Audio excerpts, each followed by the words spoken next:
Radha Madhava Kunja Bihari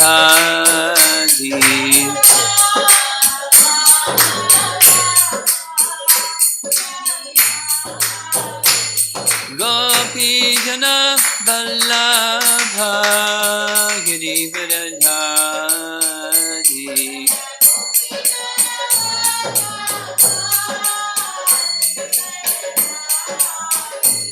Gopi Jana Vallabha Girivardhari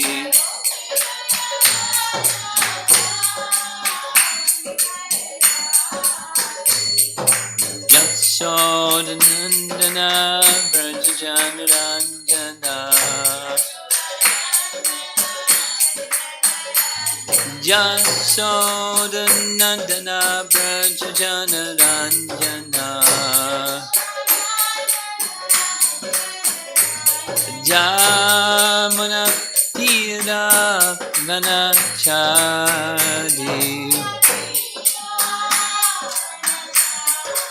Jamuna Tira Vanachari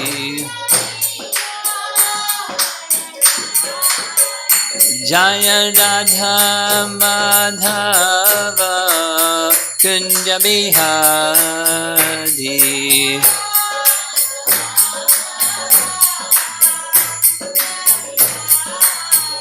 Jaya Radha Madhava Kunja Bihari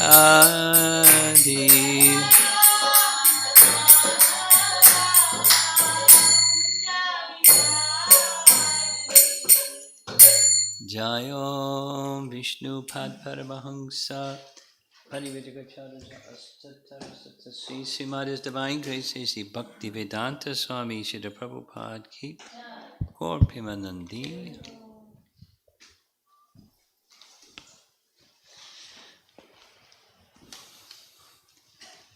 Yasodanandana, can you confirm that you can hear and our sound system is just fine? Yes. Okay. So, you going to do welcome everybody or you want me to? I can just do a quick announcement. So thank you everyone for joining us for our virtual Sunday Feast program. Today we are continuing our Brilliant as the Sun series with His Holiness Romapada Swami, who will be speaking on an overview of the 16th chapter, first canto, but titled Identifying a Wrongdoer.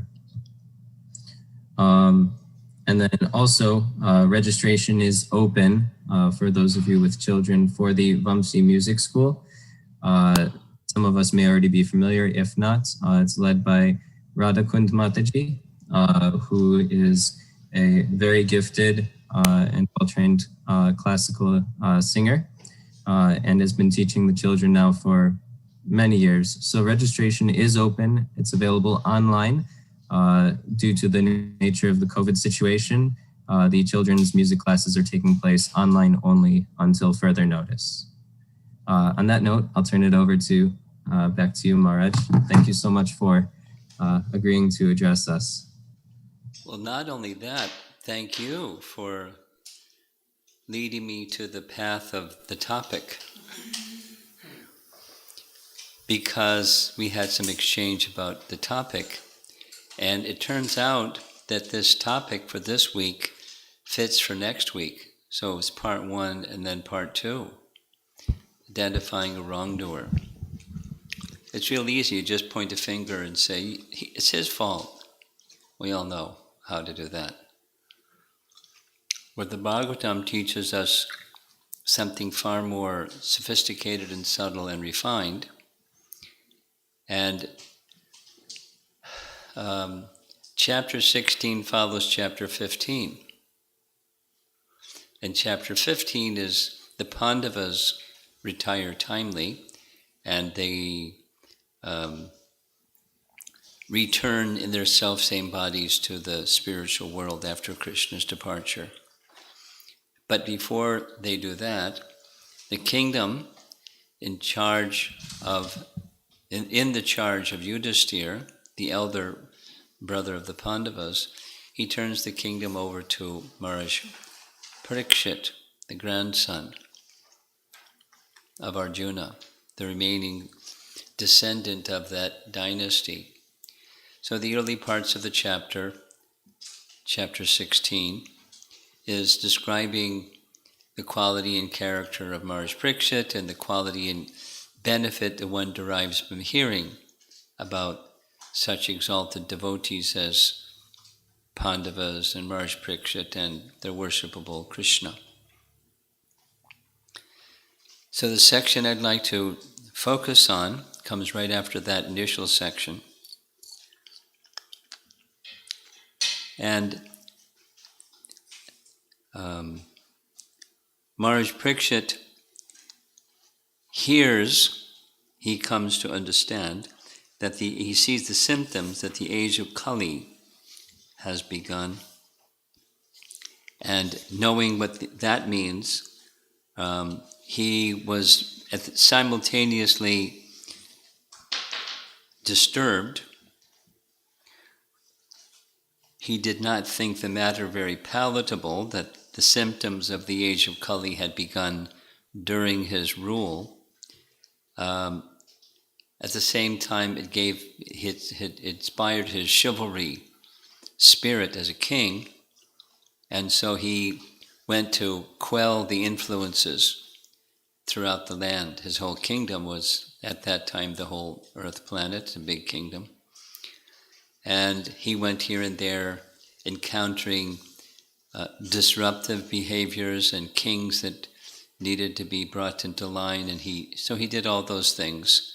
And as he traveled here and there, there's several verses describing he would hear from learned persons about the virtues of the Pandavas, his grandparents. And along with hearing about the Pandavas, it means one hears about Krishna. And so hearing the kindness that Krishna had extended to his grandparents in so many ways. Here's the verse, text number 16 from chapter 16. Out of the causeless mercy of Vishnu, Krishna, he rendered all kinds of services to the malleable sons of Pandu by accepting posts ranging from chariot driver to president to messenger, friend, night watchman, and so on. The Pandavas loved Krishna and Krishna loved the Pandavas, and he was very happy to serve the Pandavas as they were very happy to serve him. And hearing the kindness about Krishna, his heart melted. He was overwhelmed with devotion for Krishna. Now we hear about Krishna's doing these things and we somehow don't become overwhelmed. Well, that's nice. But Maharaj Pariksit was a very pure and exalted personality. So now I'm going to read starting with text 17, chapter 16 of Canto 1. Now you may hear from me, this is Sutta speaking to the sages of Naimisharanya. You may hear from me what happened while Maharaj Pariksit was passing his days hearing of the good occupations of his forefathers and being absorbed in thought of them. So here's a wrongdoer scenario. And the scenario is the personality of religious principles in the form of a bull named Dharma was wandering about here and there. And Dharma, the personality of religious principles, met the personality of earth in the form of a cow who appeared to grieve like a mother who had lost her child. She had tears in her eyes, and the beauty of her body was lost. Thus, dharma questioned the earth as follows. The essence of the questions have to do with the cause of earth's despondency. We know that Krishna appeared on earth because Mother Earth, in the form of a cow, went to the demigods, who went to Lord Brahma, who went to the abode of Lord Vishnu to appeal that Krishna should appear on earth to relieve the burden of the earth of demoniac kings, which Krishna did. And now Krishna has gone, and the influence of demoniac kings is flourishing in the age of Kali. So that's a big problem. So Mother Earth is very sad. So we're going to hear his questions. What's the cause of your sadness? And then she replies by speaking about his misfortune. Dharma, in the form of a bull, asked, "Madam, are you not hale and hearty? Why are you covered with the shadow of grief? It appears by your face that you have become black. Are you suffering from some internal disease? Or are you thinking of some relative who is away at a distant place?" As I'm reading this, my thoughts are going to maybe 45 years ago in a Hare Krishna temple in New York. There were a group of devotees that performed this section of the Srimad Bhagavatam for Srila Prabhupada as a drama in the temple. So I remember them, rehearsing and saying the lines again and again. It's just taken directly from Srimad Bhagavatam. It was two personalities on the stage, both with like a mask, kind of like you do in a drama.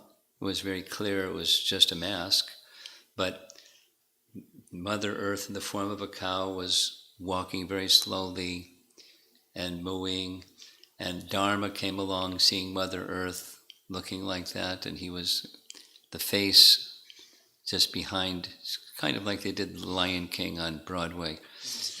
I saw a picture of it. Didn't see the Broadway show. But it's just a big mask, and the person speaks through the mask. So that was how they dramatized it. And Dharma is speaking to Mother Earth, because Mother Earth, he knew Mother Earth was relieved when Krishna appeared, but now she looks different because the age of Kali has begun.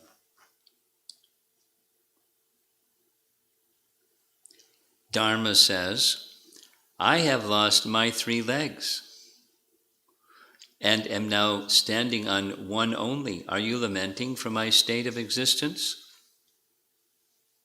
Or are you in great anxiety because henceforward the meat-eaters will exploit you? Or are you in a sorry plight because the demigods are now bereft of their share of sacrificial offerings, because no sacrifices are being performed at present? Or are you grieving for the living beings because of their suffering due to famine and drought?"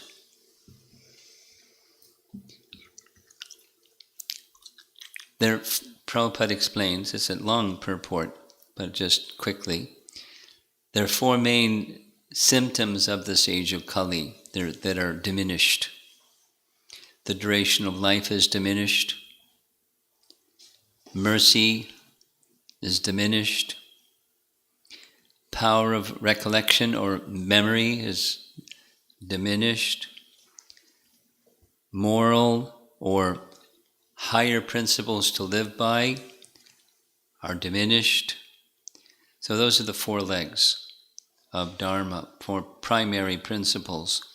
And they're largely broken in this age of Kali. And how to restore this a very important question to ask, how to restore the principles of dharma in the age of Kali. Prabhupada explains that the principle of Brahminical culture automatically goes to restore the well-being of Dharma and Mother Earth, the bull and the cow. They'll say it again, by working towards restoring Brahminical culture, naturally, simultaneously, or as a byproduct, Dharma is restored. The four legs of Dharma are restored, and the cow, it becomes also protected. Very important. That's a very important principle in the whole of the Srimad Bhagavatam. The purpose of the worship of demigods is also explained.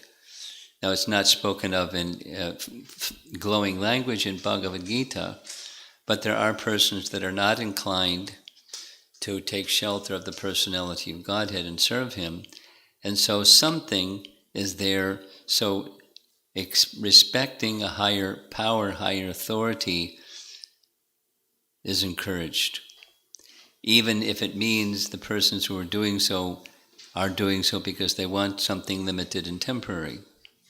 But it's acknowledging a higher power behind the demigods as the supreme power, the supreme person. It's lending the way towards higher consciousness, mode of goodness, life, and respecting higher authority. Here's more, text 21. Are you feeling compunction for the unhappy women and children who are left forlorn by unscrupulous persons? Or are you unhappy because the goddess of learning is being handled by brahmanas addicted to acts against the principles of religion? Or are you sorry to see that the brahmanas have taken shelter of administrative families that do not respect Brahminical culture?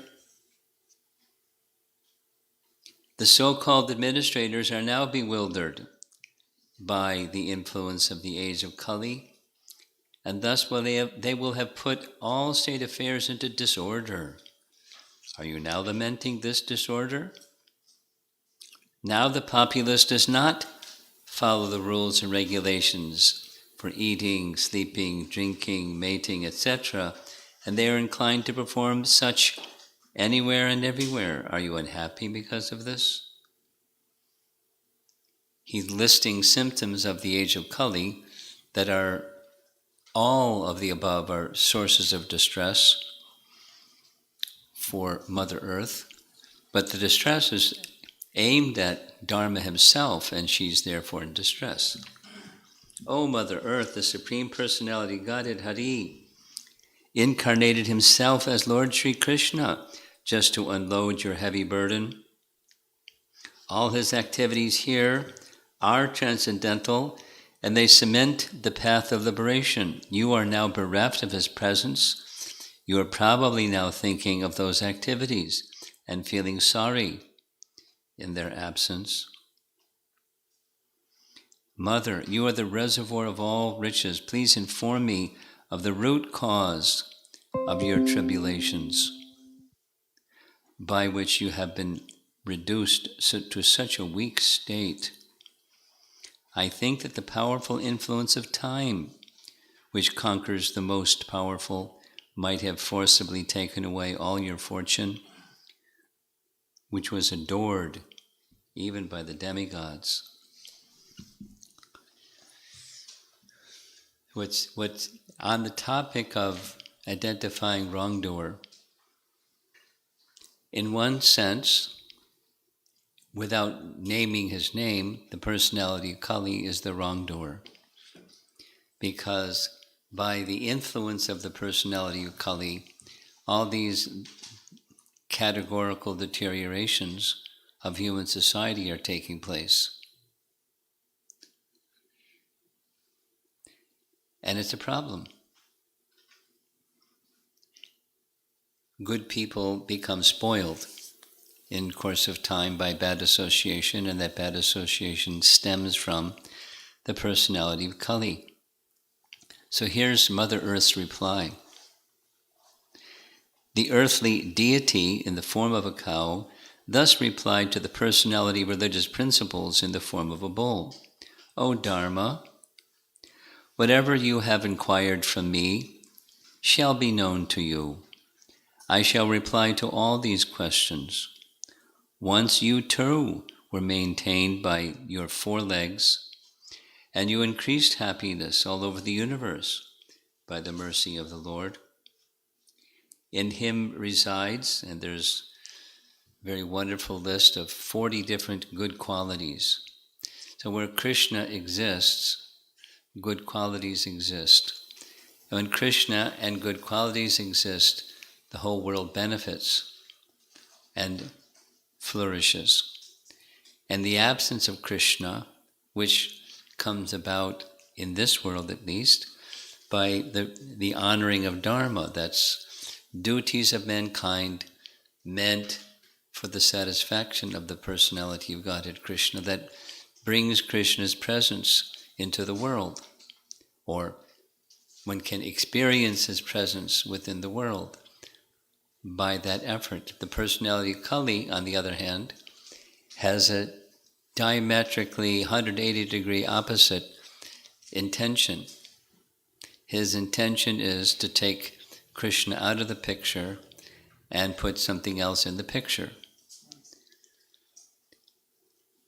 There's a recording and a transcription of the recording of Srila Prabhupada describing a drama that Bhaktivinoda Thakur wrote. And he was explaining the drama to Hayagriva. Hayagriva at that time was an English professor at a university in America, in Ohio. So Prabhupada wanted him to understand the flow of the drama that Bhaktivinoda Thakur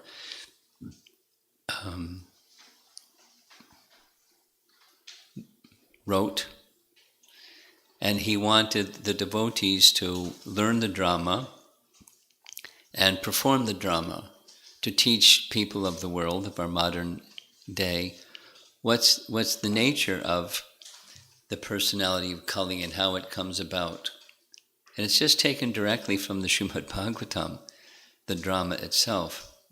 But the 2 personalities in the drama are the personality of Kali and his consort, Sin. So, personality of Kali is like a madman, laughing and making people's heads spin. And his consort, Sin, is rubbing her hands together and thinking how she can engage people during this age in sinful activities. And by so doing, the age of Kali takes greater and greater force. Now, it's very significant that the Mother Earth in the form of a cow is to be protected, because one of the principal sins is taking the life of a cow, because cow is mother, and a society that doesn't respect mother, what to speak of the opposite, takes the life of mother, receives and then takes the life of mother, most sinful. And the antidote is not just cow protection, yes, cow protection, but Brahminical culture, because Brahminical culture will help support the principle of cow protection. The Brahminical culture, how is Brahminical culture propagated? Especially in the age of Kali, when people are very, very far from the mode of goodness. How is the mode of goodness propagated, where ignorance and passion are very predominant? It's very clearly expressed in the Bhagavatam itself by topics of the all-good personality of Godhead. the influence of the lower modes, rajas and tamas, are diminished, and sattva becomes restored, which means Brahminical culture becomes restored, which means then in turn cow protection is influenced and dharma is upheld. This is the Bhagavad Dharma method. But where's the wrongdoer? Because that's our topic.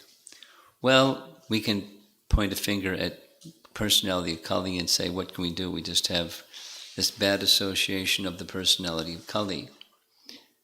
Well, certainly the bad association of the personality of Kali deteriorates good qualities, and we then become victims of the bad qualities.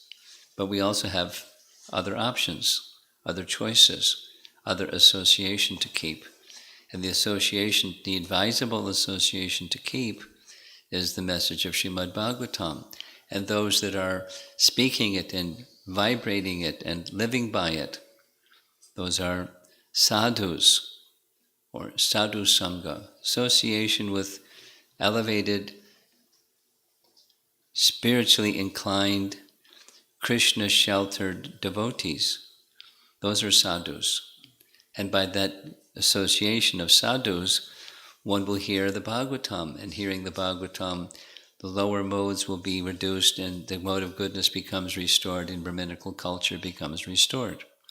Brahmana Vaishnavas. It's a natural process. Good becomes achieved, that which otherwise it seems impossible, mission impossible. Because the personality of Kali is very strong, and not only strong, it's his age. It's his time to do his thing. To make people quarrel, it doesn't take a very learned fellow to see the abundance of quarrel ever increasing all around us, all the time. It's the age of Kali, age of quarrel and hypocrisy, where everything good is diminished and everything sinful is increased. It's not an inviting time. The Bhagavatam is giving us the remedy. That the hearing and propagating that which one has heard, this message of Srimad Bhagavatam, far and wide. Hearing it, receiving it, propagating it far and wide in ways that are suitable to different audiences. We want to do like that with full faith. So Mother Earth is saying that personality of Godhead, the reservoir of all goodness and beauty, Lord Krishna has now closed his transcendental pastimes on the face of the earth. In his absence, the age of Kali has spread its influence everywhere. So, I am sorry to see this condition of existence. So, you could say, because Krishna left, he's the cause of wrongdoings. He should have stayed. But he did stay. At least he made his appearance in another form. After leaving in that previous form, he appeared in the form of Srimad Bhagavatam. Now that's a pleasant idea. Is it really the same? And the answer is yes. There are persons who saw Krishna during Krishna's manifest pastimes, and they also didn't understand who he was, and they also did mischievous things. The same person and the same purifying potency is available in this age, just as we heard in the introduction words of Yasodanandana, that brilliant as the sun, that's the Srimad Bhagavatam, in the dark age of Kali, persons can get light from the Srimad Bhagavatam, the light of the Bhagavatam, even in this dark age of Kali. So after Krishna departs, Srimad Bhagavatam appears.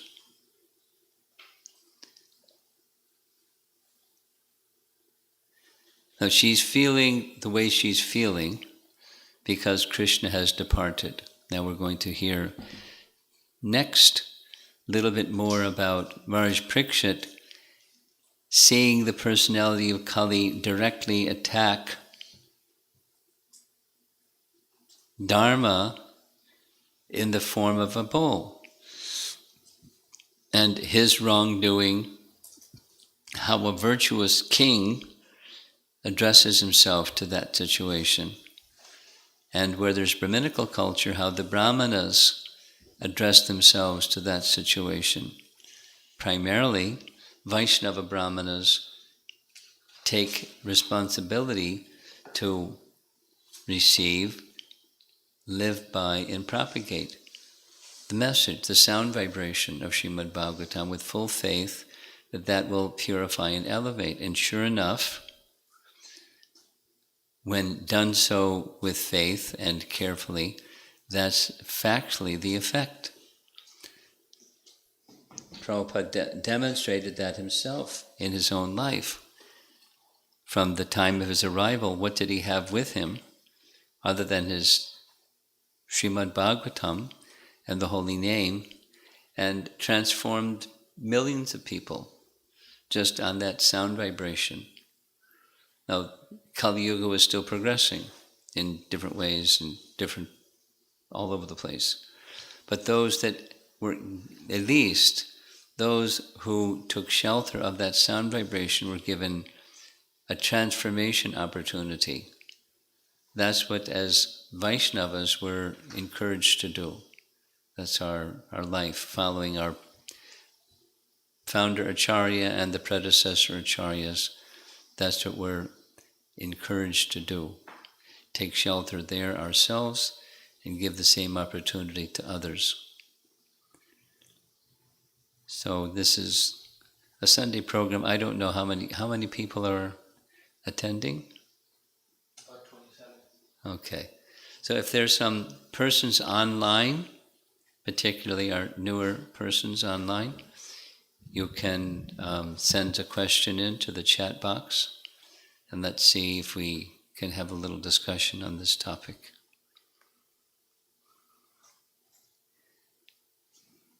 And if we need to wait for some people online, you can, in the room, you can ask. There's something online already? No.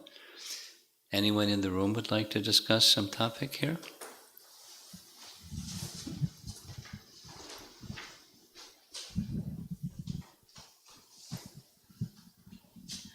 Guru Maharaj, continuing the discussion that we started this morning in the Bhagavatam class, the theme is very much in line with that. So, particularly with respect to, like we were discussing in the morning, witnessing a Vaishnav being treated unfairly. On the one hand, we know that truth always prevails in the long term. And on the other side, we also hear this principle of silence means assent.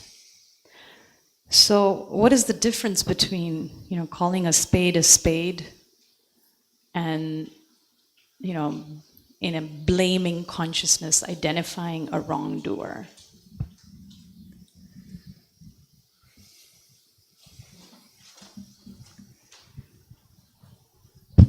Well, there's many factors. You're not asking, how do we decide, should we do this or that? You're asking, what's the difference?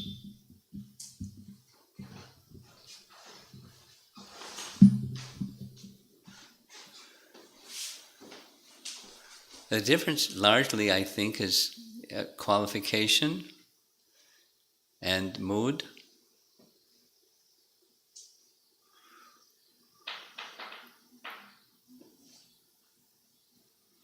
We have examples of very elevated Vaishnavas. Our classics of elevated Vaishnavas include Haridas Thakur and Maharaj Ambarish and Maharaj Pariksit. Perfected personalities who didn't protest or King Chitraketu, who didn't protest when they were mistreated or misunderstood or dealt with in a wrong way, unfairly.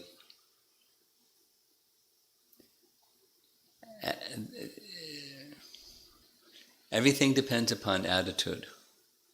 I mean, in the discussion that took place the other evening, besides this morning,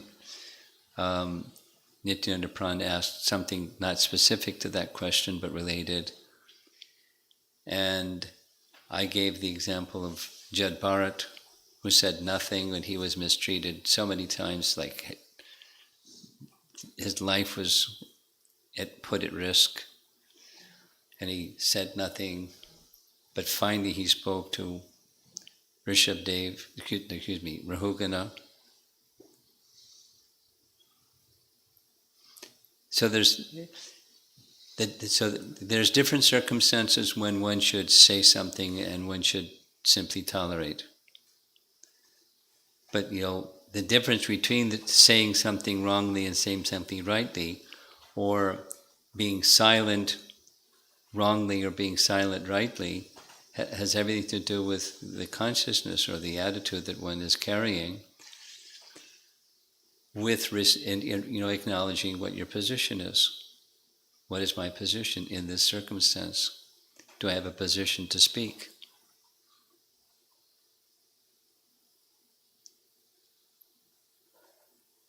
Or is it my position simply to have forbearance?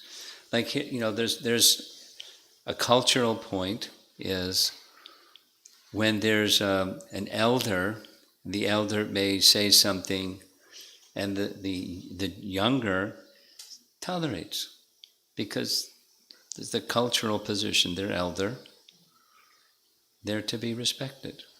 So one remains silent, even if one recognizes they're wrong. It's a cultural point. It's just then the attitude is, by culture, by Vedic culture, that we respect the elder. We're not very refined in the age of Kali, and people don't abide by culture. They do whatever they want to do and feel justified because I had to do it.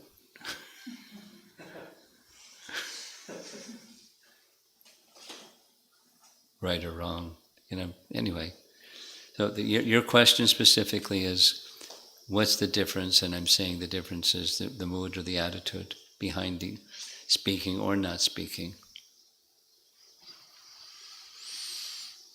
Recognizing time, place, circumstance, etc., culture.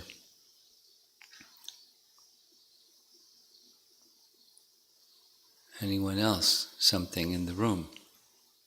You usually have some nice question or two.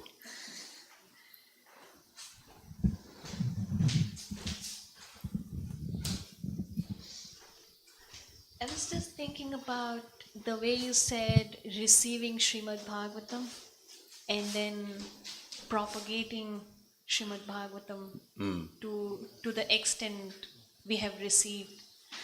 But usually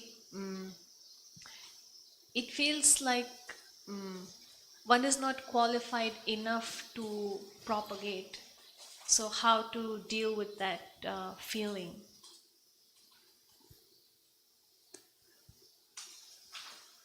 That's a nice question.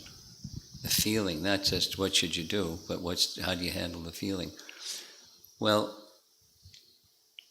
I'm small and not qualified, and then there are those above me giving me some instruction. Like Prahlad, instructed by the demigods, he went forward, and the first thing he said is, "I'm not qualified." They're qualified. But I can see by streams of choice poetry spoken very eloquently, that isn't what did. So I don't have that capacity anyways. So what's important is I've been given some service, and therefore you're very merciful. Let me carry forward with that service. So in the humble mood, knowing that one is not so qualified, you wish to be a representative anyway, because you're instructed to do so. And in that mood of devotion to service to the superiors who are instructing you to do something, you make your best effort, knowing that it's flawed and you're imperfect and so forth. So you're not filled with pride. You're not thinking, in some foolish way, I'm going to go rescue people when you're needing to be rescued. You're just acting as an instrument of some authority that you honor, and they're gesturing, please go forward and deliver this message.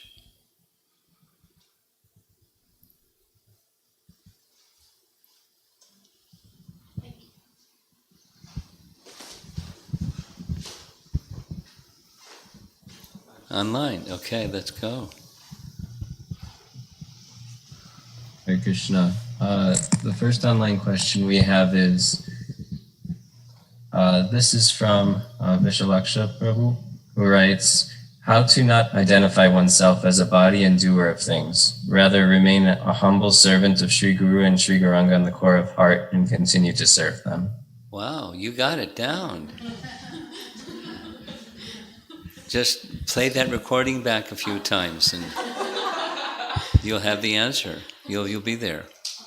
Yeah, there's instructions that we receive, and we just follow those instructions that we receive to our capacity. And gradually that quality and grows and capacity grows, and just sadhana bhakti. Nice going. You got it. You got the message right. Keep speaking it and following it. Next. The next question is from Ashish, who writes, Hare Krishna Maharaj, when mistreated, however strongly we practice, we tend to lose calm and either react strongly or think aggressively. How do we control that? Forgiveness, according to Grandfather Bhishma, that's how you counter it. Forgiveness.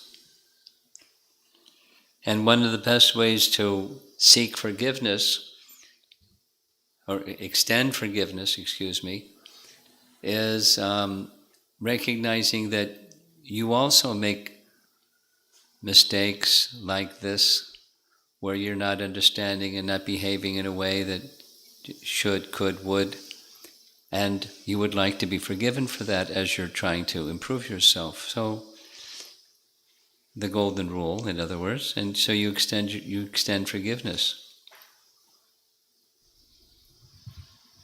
How's that?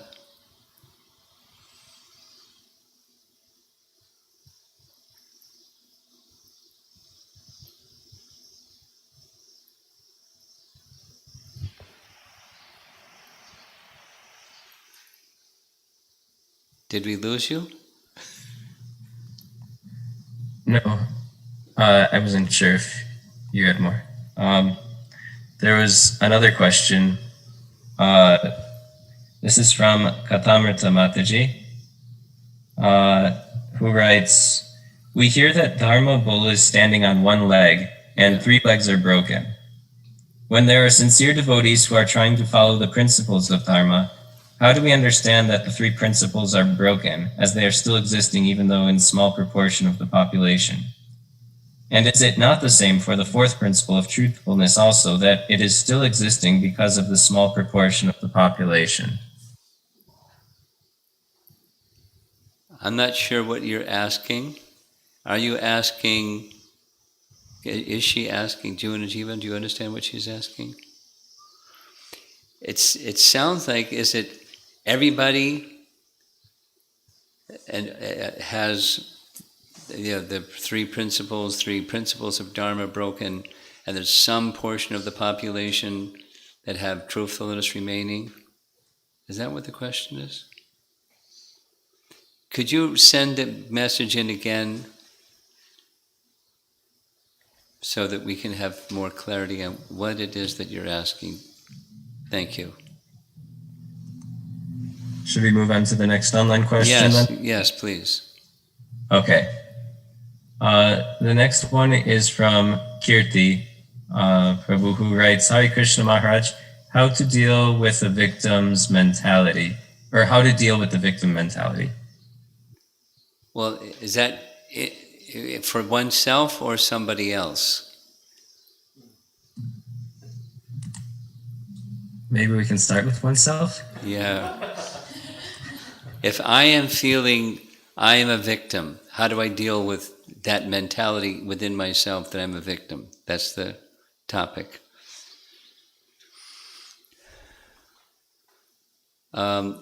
It's really debilitating when you recognize that that's the trap that you fell in. It's kind of hard to get out because it just feeds upon itself. There are a number of teachings given by our acharyas and scripture that help us get out. But when we're in the victim mentality, there's a tendency to stay there. Something that one devotee sent to me is a statement by Bhaktisiddhanta Saraswati Thakur, is these persons are really our best friends because they're acting as instruments of Krishna to bring recognition of our own misdeeds done to others, and it's just reminding us of our own misdeeds done to others. So that may not be their mentality, but that's how one can see some misfortune coming your way. I'm the architect of my own misfortune. Someone is the instrument of that misfortune. I'm the architect. I've created it. And here comes someone that's helping me understand how I have acted wrongly in the past, and they're reminding me, this is not good conduct. Something like that. It's not exactly his words, but it's something like that. And of course that takes a spiritual conception of life, and it takes kind of not a victim mentality, but genuine humility, spiritual humility, to see when misfortune comes, sadasad yoni janmasu from Bhagavad Gita, we have created our own misfortune.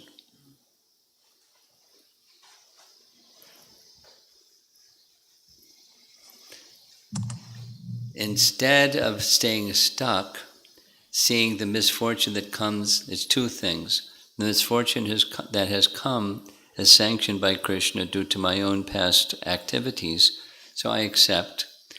And then the other part is moving on with your higher mission of life of taking shelter of Krishna. You know this kirti, this tat te nukampam samikshamano verse, very celebrated verse that devotees know backwards and forwards because we have so much tribulation.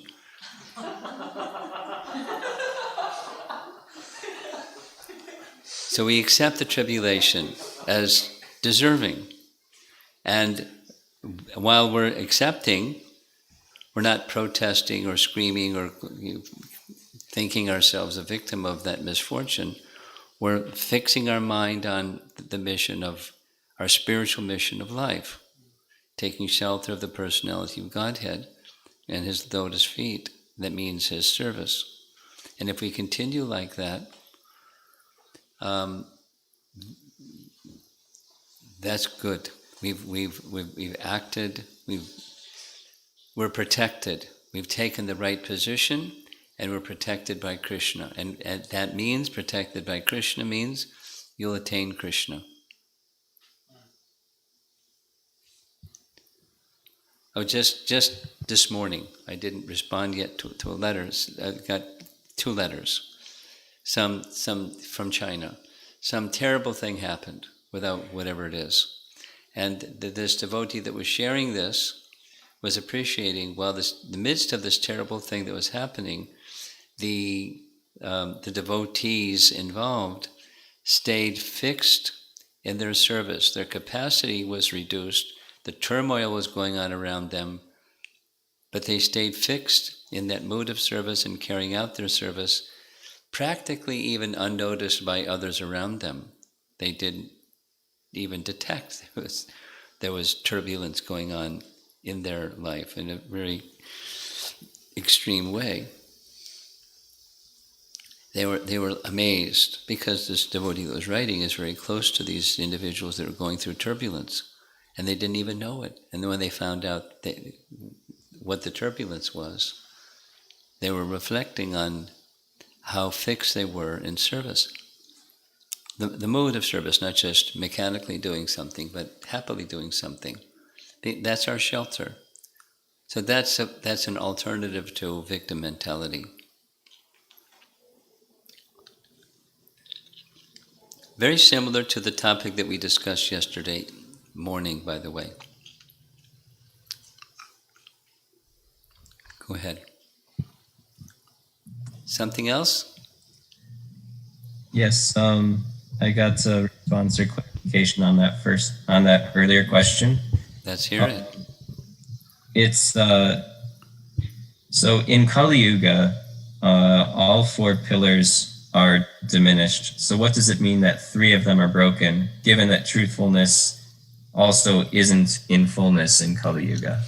It means that, thank you for that clarification. It means that truthfulness is practically the only thing that remains, and that is also weakened.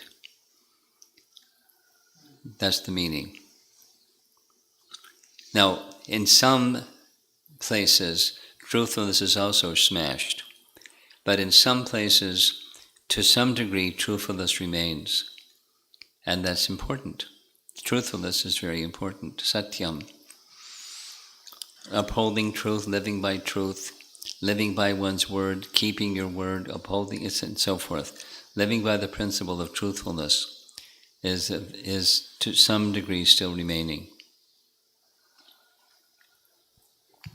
I mean, one of the things that I think about when this question arises, it's something like Bill Clinton. What people didn't like was he lied. And what he did is one thing, but he lied about it. And then he got a little reprieve when he told the truth. So Bill Clinton. And so what about us, people in general, then what about ourselves? Something else may be weak, but don't deviate from the truth. And then we restore everything else by that principle of truth. And truth means, in our case, the absolute truth or spiritual truth, higher reality. Live by it. And it'll help restore everything. Okay? Yasoda Nandana, what's next? The next question is an appreciation that it was explained very well. Then a question, what is the chivalry referred to in texts 26 to 30? Chivalry in text 26.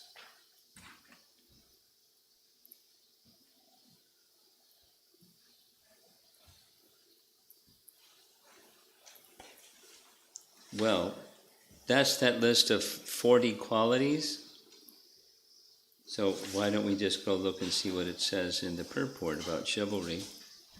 Here it is.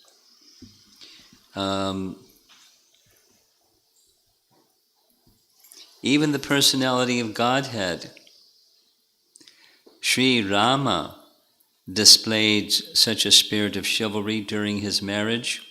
He broke the strongest bow, the Hara Dhanur, and achieved the hand of Sita Devi, the mother of all opulence. The Kshatriya spirit is displayed during marriage festivals, and there is nothing wrong in such fighting. Lord Sri Krishna discharged such responsibility fully, because although he had more than 16,000 wives, in each and every case, he fought like a chivalrous Kshatriya, and thus secured a wife. To fight 16,000 times. to secure 16,000 wives is certainly possible only for the Supreme Personality of Godhead. He displayed full responsibility in every action of his different transcendental pastimes. So that's what's speaking about chivalry. Display of power and skill by a Kshatriya. So Krishna displayed those.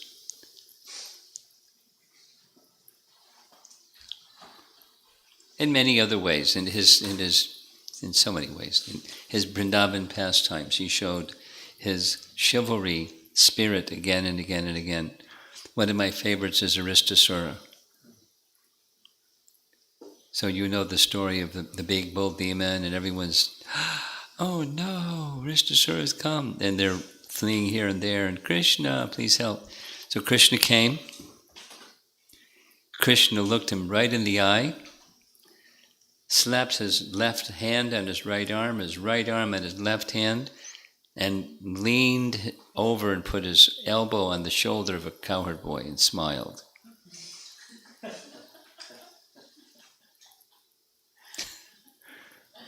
That's chivalry. And the bull that was really angered, and he tilted his head and showed his horns and charged at Krishna.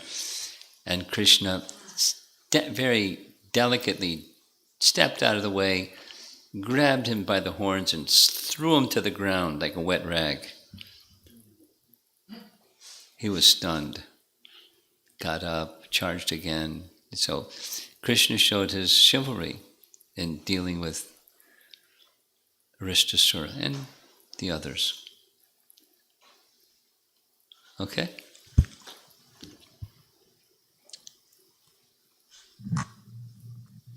The next question comes from Ramataji, who writes, 3 of the bull's legs were gone, but Kali had not come completely until Pariksit Maharaj gave him shelter. So how could the 3 legs that represented nonviolence, cleanliness, and austerity be completely gone? Well, they were broken, but didn't say they were completely gone. Otherwise, how could he move around?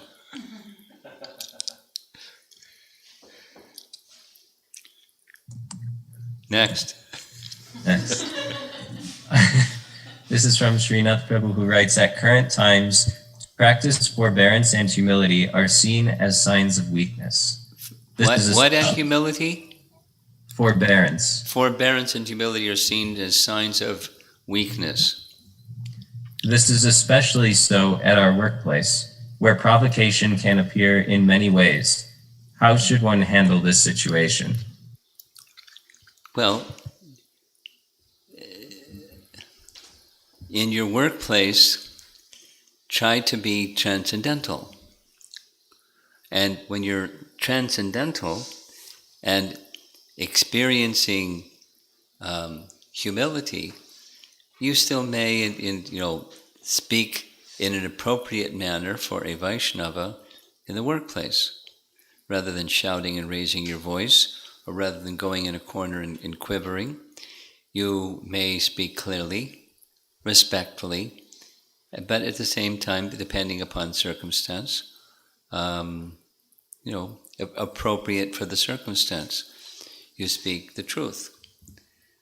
So that's not non-humble, that's not whimpering and cowering. It's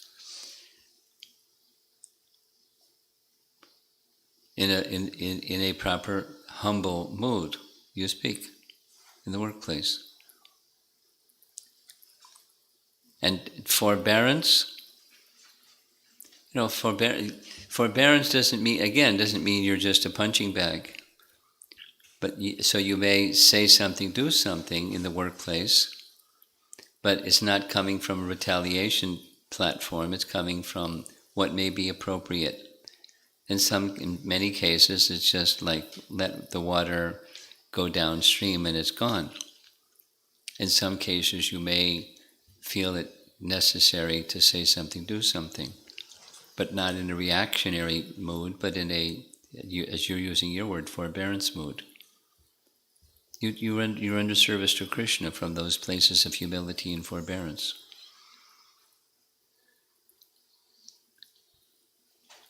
Next. So this question seems along similar lines. When, as a victim, how to decide to fight back or accept as fate, especially when it involves people? You don't really fight back. That's not recommended anyways. You may do something or not do something, but fight back is not a good option.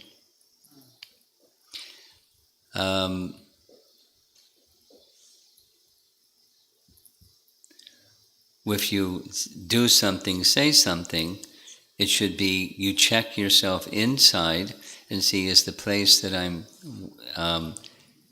functioning from, is it under the guidance of Guru Sadhu Shastra? Is it in the mood of service? Is it, what's the mood behind my speaking or doing something? If you practice like that, then you can easily check yourself from the overreacting and get back mentality. The mood of bhakti will correct, do the course correction, naturally so, under guidance of Guru Sadhu Shastra.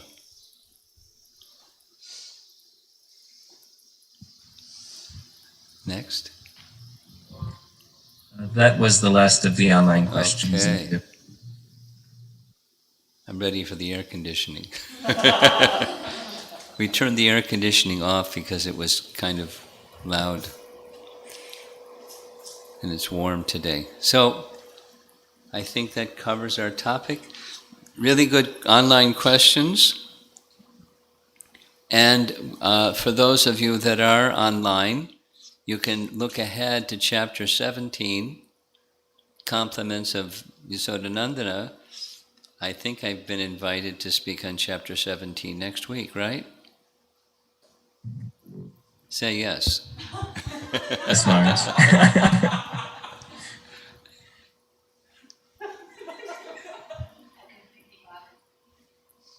He's trying to say something now. Okay. Okay. So we're going to wrap it up. Thank you all for coming online and joining. And see you next week, chapter 17. Same topic. Identifying wrongdoer. Prabhupada ki jai. Thank you very much, Maharaj. And this concludes our virtual Sunday feast. Hare Krishna. Virtual Sunday feast.